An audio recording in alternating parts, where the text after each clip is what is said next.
Sir, ನೀವು ಈ ಕೇಸ್ನ ಹೇಗಾದ್ರೂ ಸರಿ ವಾದ ಮಾಡಿ ನಮ್ಗೆ ನ್ಯಾಯ ಸಿಗೋ ತರ ಮಾಡಿ ಸರ್.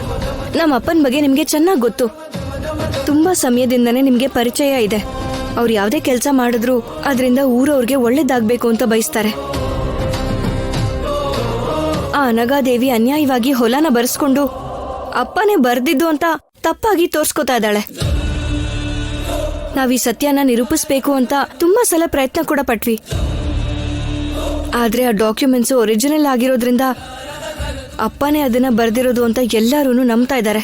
ನಮ್ ದೊಡ್ಡಪ್ಪ ಯಾವತ್ತೂ ದುಡ್ಗೋಸ್ಕರ ಆಸೆ ಪಡುವಂತ ವ್ಯಕ್ತಿ ಅಲ್ಲ ಸರ್. ಯಾರಿಗೆ ಯಾವುದೇ ತೊಂದರೆ ಬಂದ್ರೂ ತನ್ನ ಹತ್ರ ಇರೋ ದುಡ್ಡನ್ನ ಕೊಟ್ಬಿಡ್ತಾರೆ ಹೊರತು ಇನ್ನೊಬ್ಬ ವ್ಯಕ್ತಿಯಿಂದ ಬರೋ ಅನ್ಯಾಯದ ಹಣನ ಯಾವತ್ತೂ ಕೂಡ ಆಸೆ ಪಟ್ಟವ್ರಲ್ಲ. ದಯವಿಟ್ಟು ಹೆಲ್ಪ್ ಮಾಡಿ ಸರ್. ನೋಡಿ, ನೀವು ಹೇಳ್ತಿರೋದು ನನಗೆ ಅರ್ಥ ಆಗ್ತಿದೆ. ನಿಮ್ಮ ಬಗ್ಗೆ, ನಿಮ್ಮ ತಂದೆ ಬಗ್ಗೆ ನನಗೆ ಗೊತ್ತಿರೋದ್ರಿಂದ ನೀವು ಹೇಳಿದ್ದು ನಿಜ ಅಂತ ನಾನು ನಂಬ್ತಿದ್ದೀನಿ. ಆದ್ರೆ ಇಲ್ಲಿ ಕೋರ್ಟ್ಗೆ ಬೇಕಾಗಿರೋದು ಸಾಕ್ಷಿ ಆಧಾರಗಳೇ ಹೊರತು ಧರ್ಮ ಅಲ್ಲ.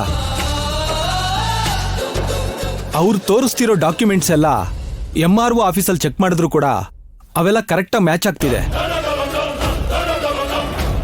ಆಗಲ್ಲ ಅಂತ ನಿರೂಪಿಸೋಕೆ ನಮ್ಮ ಹತ್ರ ಯಾವ ಆಧಾರಗಳೂ ಇಲ್ಲ.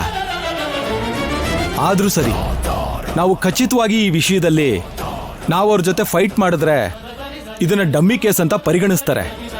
ಇದು ನಿಮ್ಗೆ ಒಳ್ಳೇದಾಗಲ್ಲಮ್ಮ. ಸರ್, ಏನ್ ಸರ್ ಈ ರೀತಿ ಅಂತ ಇದ್ದೀರಾ?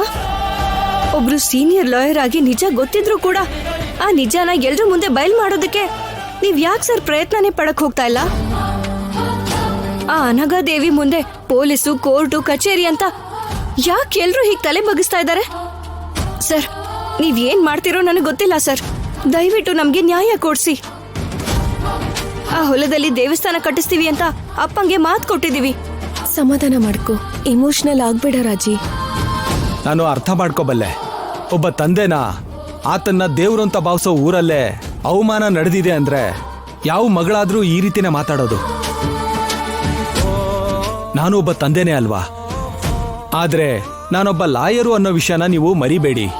ಸರಿಯಾದ ಸಾಕ್ಷ್ಯಾಧಾರಗಳು ಇಲ್ದೇನೆ ನಾವೇನು ಮಾಡಕ್ಕಾಗಲ್ಲ.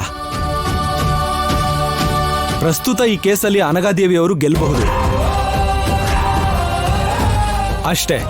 ಅದನ್ನ ಬಿಟ್ಟು ನಾನೇನು ಮಾಡಕ್ಕಾಗಲ್ಲ.